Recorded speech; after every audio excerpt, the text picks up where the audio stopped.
Sean, bunch of Yeah. personnel decisions. Let's scroll through them for people who don't own phones and don't know who was picked. You can go ahead and put up the headshots one by one, and I'll just call them out. You got Elise Stefanik going to the UN, taking a House member away. Lee Zeldin, a former House member, going to head the EPA. Still a lot of head scratching about that. You got Marco Rubio, allegedly going to be Secretary of State nominee. You got Mike Waltz, another person being pulled out of Congress to be the head of the National Security Council. Stephen Miller, Deputy Chief of Staff for aggressiveness. And Susie Wiles, Chief of Staff. And it's being reported, we don't have her picture here, that the governor of South Dakota, Kristi Noem, is going to head the Department of Homeland Security. Sean, what is your single biggest takeaway or two from the personnel announcements and leaks so far? Loyalty. This is all coming down to people that the president not only trusts, but believes will execute on his policy. He does not want any question about whether or not people will execute on the agenda. That's number one. Number two, business as usual is over. The process from A to Z is going to be non-traditional. They're not using GSA. They're not going through the normal norms. They're talking about a flood of Schedule Cs coming in on January 20th before the politicals to make sure that they can assume the ranks or the controls. Everything about this is about executing on day one. And so none of it surprises me personnel wise. Dan. Yeah, I agree. I mean, I think when they came in last time, there was so much deference to the establishment, deference to people saying you need to, stock your administration with people who have experience, and the outsiders were like real outsiders, like Rex Tillerson. Now it's like, as Sean said, I think he knows what he knows.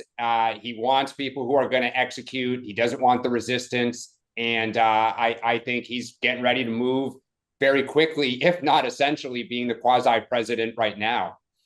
Yeah, I agree with all that. The one thing I'd say is Waltz and Rubio, I don't know if this was done on purpose or not, but they're kind of brilliant picks because although they are MAGA and they share their stated positions match exactly with President Trump's on all the major foreign policy and national security issues of the moment, they both are, they're from Congress. They're kind of establishment figures. And historically, they've been more in line with a more Republican establishment point of view. Now they've shifted, but I've heard from several neocons who don't tell the MAGA folks who are delighted with these picks compared to what they were worried about.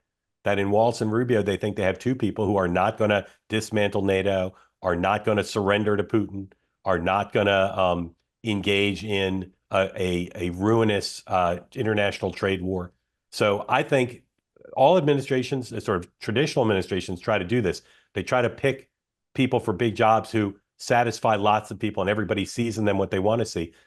Even though Donald Trump is non-traditional, and again, whether he's done it by design or not, I think he's done that with those two picks. I would just one comment on that though, and this is where I think a little bit of the bedwetting from folks that I've been reached out to from Europe and a lot of the media, this notion that he was capitulating to Putin or dismantling NATO, I think is more of a narrative than not backed up by the facts, right? So I get your point. I mean, but that's what a lot of people are pushing and then sort of taking comfort in a guy like Walz.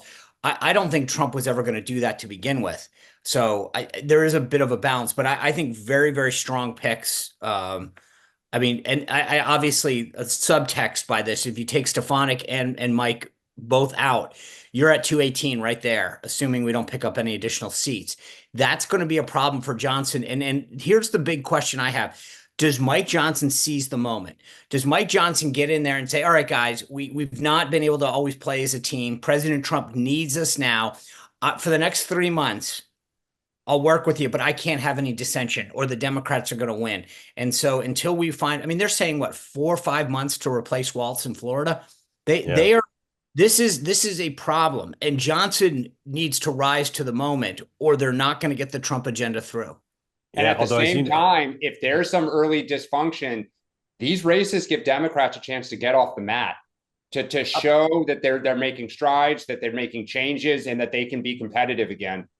Yeah. Paradoxically, as you know, having a smaller majority is sometimes an advantage because he can say to everybody, we don't have a margin of error. Everybody Well, has to and, vote and that's this why way. I'm saying, Mark, I think you're right. It's an opportunity for Johnson to step up and say, guys, we're a team. President Trump needs us right out the bat to come out cohesive and strong and to get like and supportive of him.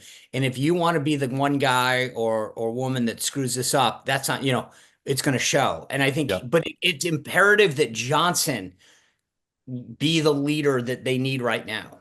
Yeah. Or somebody needs to be the Tom DeLay. Yeah. Yes.